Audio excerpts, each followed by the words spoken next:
Dans l'est de Montréal, un homme qui a été criblé de balles devant des dizaines de témoins. Alors, Maxime, ceux qui ont fait ça ne sont pas des amateurs, il faut le dire. Non, Pierre, ils ont frappé fort et ils se sont camouflés dans la nature dans le temps de le dire. Un règlement de compte comme celui-là à Montréal, en plein jour, en plein stationnement, ça fait longtemps qu'on n'en a pas vu de la sorte. Cette fois-ci, c'est survenu dans le quartier Rivière-des-Prairies. La victime s'appelle Jean-Guy Berthelot, Johnny pour les intimes. Il trempait, semble-t-il, selon certaines sources, avec des gens du crime organisé. Ce soir, les suspects sont toujours au large. Johnny Berthelot n'a probablement jamais eu le temps de réaliser ce qui se passait. L'homme dans la fin quarantaine, d'origine italienne, s'apprêtait à monter dans son rutilant 4x4 BMW lorsqu'il a été criblé de balles. Un règlement de compte en plein jour, au beau milieu d'un stationnement, devant des dizaines de témoins, les clients d'un centre de conditionnement physique. Je suis en train de m'entraîner avec mon collègue de travail, puis à défaut d'autre chose, j'ai entendu bang. Moi, j'ai entendu 3 ou 4 coups de feu, là. Mais je pensais pas que c'était des coups de feu. Ça avait l'air de quelqu'un comme si quelqu'un cognait sur la fenêtre, là. Des toc, toc, toc. Tout le monde s'est précipité vers la fenêtre pour voir qu'est-ce qui s'était passé. Il y a eu la panique à l'intérieur? Non, vraiment pas. Tout le monde était calme. Un travail exécuté par des professionnels, de toute évidence. Pas une balle n'a ricoché. Les suspects semblaient très bien connaître les allées et venues de Berthelot. Il venait tout juste de compléter son entraînement et de quitter le gym, nous confirme ce témoin. Quelques secondes seulement après être arrivé sur les lieux, les policiers recevaient un deuxième appel. Cette fois-ci, à environ un demi-kilomètre d'ici, on venait de retrouver un véhicule en flammes abandonné tout près d'une voie ferrée. Tout indique qu'il s'agit de la voiture des suspects. Une Mazda complètement calcinée. Y retrouver des indices sera certainement difficile. Une façon de faire associée bien sûr au crime organisé. Pour ce qui est des suspects, d'après les témoins rencontrés par nos enquêteurs jusqu'à présent, on parle de 3 suspects qui auraient été vus fuir les lieux à bord d'un véhicule. Selon la police, les antécédents judiciaires de Johnny Berthelot remontaient à plusieurs années. Le mobile exact de cet assassinat demeure donc nébuleux. Maxime Landry, TVA, Montréal. Vous savez, les vacances ne sont pas terminées. Vous voyagez, vous déplacez, ça coûte plus cher en essence et il fallait s'y attendre aussi. Air Canada qui augmente ses tarifs pour compenser l'augmentation du prix du carburant.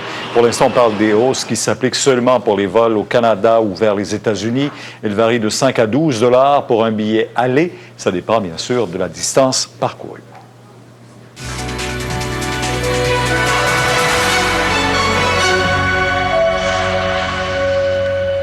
Le pétrole brut qui continue de battre les records. Il atteint 66 $ à New York aujourd'hui avant de retraiter en clôture à 65,80 américains le baril. Fabricant de meubles, Sherbag a parcouru à peu près la moitié du chemin devant le ramener à une rentabilité durable, et ce malgré un dollar canadien extrêmement fort.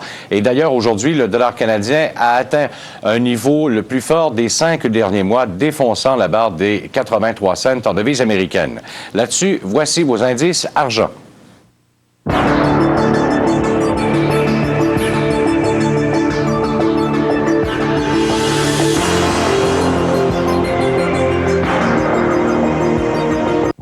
Ici Ghislain Morissette.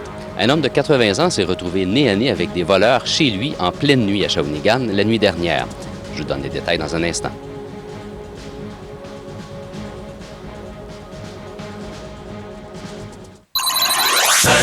L'été dure 50 jours. Chez Tanguay, vous avez 50 mois. Ça signifie que vous ne paierez que 20 $ par mois pour cette cuisinière Frigidaire ou 16 $ par mois pour ce matelas double de Simmons. 50 mois pour payer chez Ameublement Tanguay. Tout un été. 50! Je m'appelle Michel. Salut Michel. J'ai eu des gros problèmes de consommation. Oui, Michel. C'était rendu que je consommais 100 litres facile par semaine. Je comprends ça, Michel. Je flambais tout mon argent, tout passait dans le réservoir. Mais TDI a complètement changé ma vie. Les moteurs TDI Turbo Diesel, jusqu'à 35% plus économiques que ceux à essence. Et profitez d'un taux de 2,9% à l'achat d'une Golf, Jetta familiale ou Passat TDI pour sauver longtemps. Combien, Big? 5 piastres! Shit! 6 piastres, tu correct? OK. Shit!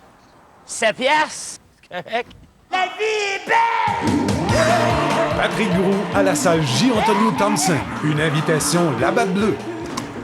Yes! 64 piastres, tu correct? Et je check ton huile, Big?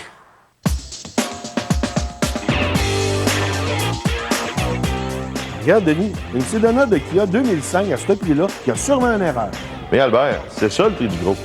Wow, ça en fait la fourgonnette la plus économique sur le marché. C'est facile le Kia. Hein, mon Albert? La fourgonnette Sedona de Kia a une cote de sécurité 5 étoiles. Kia Trois-Rivières vous offre le confort et la sécurité de la Sedona à partir de seulement 239 $ par mois.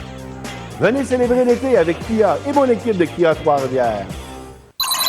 50. Que diriez-vous si Ameublement Tanguay prolongeait votre été de 50 mois? Écran géant RCA 52 pouces, 32 $ par mois. Chambre à coucher 6 morceaux, spécial 20 $ par mois. Vous avez 50 mois pour payer. Ça, c'est l'été Tanguay. Ce jeudi, à Sucré Salé, nous recevons l'humoriste aux propos qui font toujours réagir, Laurent Paquin, et Gary Kurtz nous fait la démonstration de ses extraordinaires pouvoirs de mentaliste. Directement de la ronde, ce jeudi, 18h30.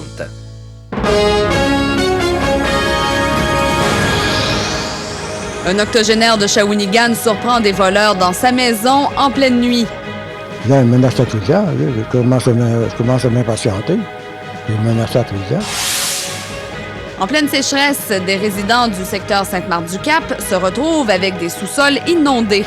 Puis la moisissure a pogné dans mes tuyaux, la moisissure a pogné dans mon J-Prod que je venais d'installer. Après 85 ans, le quotidien régional Le Nouvelliste change de format et devient un tabloïd. Et à la météo, du soleil encore une fois pour demain, mais des nuages en fin de journée.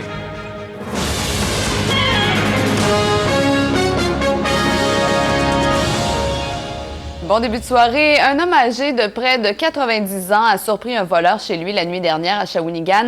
Il a gardé son calme, même si le malfaiteur le menaçait avec une arme. C'est une aide ménagère qui dormait à l'étage qui est allée chercher du secours pendant que le voleur s'enfuyait avec une bonne somme d'argent. Cet homme de 87 ans s'est réveillé au beau milieu de la nuit par des bruits de vaisselle brisée provenant du rez-de-chaussée. Fait que là, j'ai vu une personne passer dans le passage, gagnant vers le salon. J'ai crié « Monsieur! » Le voleur semblait convaincu qu'Albert Franqueur cachait un peu d'argent chez lui. J'ai dit « Tout d'argent, il était dans mon porte-monnaie. » Le porte-monnaie, j'ai dit « C'est qui? » Il était dans mes shorts, j'avais mes pantalons. Puis là, j'ai les pantalons, j'ai dit « Où pas les pantalons? » J'ai dit « Pantalons, ils sont sur le bureau. » C'est facile à voir. Le vieil homme a beau s'être fracturé la hanche le mois dernier, il ne s'en est pas laissé imposer. Il de temps en temps, menaçant. Là, il se commence à m'impatienter. Ça marche pas. Il m'impatiente. Il dit, moi, mon revolver est chargé, puis il va vous tirer. La discussion animée entre les deux hommes a réveillé la dame qu'Albert Franqueur a engagée pour l'aider depuis sa blessure. C'est elle qui est allée frapper chez une voisine dès qu'elle a compris que le voleur s'enfuyait. Quand elle a entendu les voix, elle est allée se cacher dans le garde-robe. Puis elle a attendu, puis elle a dit que elle était toute racotillée dans le garde-robe, elle attendait de ne pas entendre de voix. Puis aussitôt qu'elle n'entendait plus de voix, bien là, c'est en venant courant ici, elle était nu-pied, la madame. Albert Franqueur est demeuré jusqu'au lever du jour dans la maison avec les policiers. Malgré son âge avancé, l'aventure ne semble pas trop l'avoir traumatisé. Je l'ai vu ce matin quand il est sorti vers 6 heures à peu près, puis j'ai dit « Bonjour, M. Franqueur, ça va bien? » Il dit « Oui, ça va. » Là, il est parti avec sa marchette. Bien, c'est le coup, ça te fait pantour un peu, mais par après, ça passé, c'est passé. Les policiers ont retrouvé des objets que le voleur pourrait avoir abandonnés quelques rues plus loin. Ils ont également relevé plusieurs indices laissés dans la résidence de la victime. Ils invitent aussi les gens qui pourraient avoir vu le ou les voleurs au cours de la nuit à communiquer avec la ligne Infocrime. Ghislain Morissette, TVA, Shawinigan.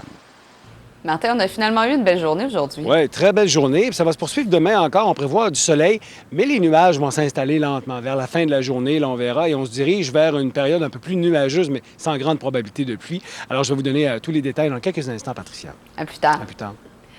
Des résidents du secteur Sainte-Marthe-du-Cap sont découragés. La sécheresse les aide à peine. L'eau de la nappe souterraine se déverse dans leur sous-sol. Les infiltrations ont causé de sérieux dégâts dans les résidences. La trentaine de citoyens concernés lance un appel à l'aide à l'hôtel de ville. Ça crée des champignons. On est dans le secteur des Prairies à Sainte-Marthe-du-Cap. Cette résidence est l'une de celles qui a le plus souffert de la calamité que connaît le quartier. Les murs ont été découpés pour être asséchés. L'eau filtrait carrément à travers les tuiles du plancher. Résultat de la moisissure des champignons, un beau dégât. T'es obligé de chauffer le bois, de faire partir ça à la fin mai. Chez le troisième voisin, les travaux de finition du sous-sol ont été suspendus. L'eau arrivait à travers les murs. Puis la moisissure a pogné dans mes tuyaux, la moisissure a pogné dans mon Jeep-Rock que je venais d'installer. Fait que là, j'ai tout arrêté. La source du malheur de la trentaine de résidents concernés est la nappe phréatique. Avant, chacun épuisait son eau potable, ce qui la tenait en respect. Depuis l'arrivée de l'aqueduc à l'automne dernier, toutefois, la nappe inutilisée s'est gonflée et vient maintenant se déverser dans les sous-sols. La Ville nous ont dit que la nappe phréatique avait monté de 2 mètres. Chacun dans le secteur avait déjà sa pompe pour les petits trop-pleins printaniers. Maintenant, des pompes, il en faut 2 et 3 avec des génératrices parce qu'on ose imaginer l'engloutissement si l'électricité venait qu'à manquer. Moi, la mienne, elle a marché 2 mois et demi de temps. Ce que les citoyens proposent à la Ville comme solution est l'installation d'un simple drain souterrain pour vider le sous-sol du quartier vers la rivière Champlain, une affaire, dit-on, de 50 000 $. Si jamais l'eau revient, parce que ça ne dort pas à moitié, ça surveille les pompes, puis les génératrices, s'il manque de courant, ils ne sortent pas, ces gens-là. Il faut qu'ils restent ici. Lundi soir, les sinistrés vont se présenter à l'Hôtel de Ville dans l'espoir que Trois-Rivières leur vienne en aide et rapidement, parce qu'en effet, le temps presse. Il faut que ces eaux souterraines soient contenues avant que n'arrive le prochain printemps. Louis Cloutier, TVA Trois-Rivières.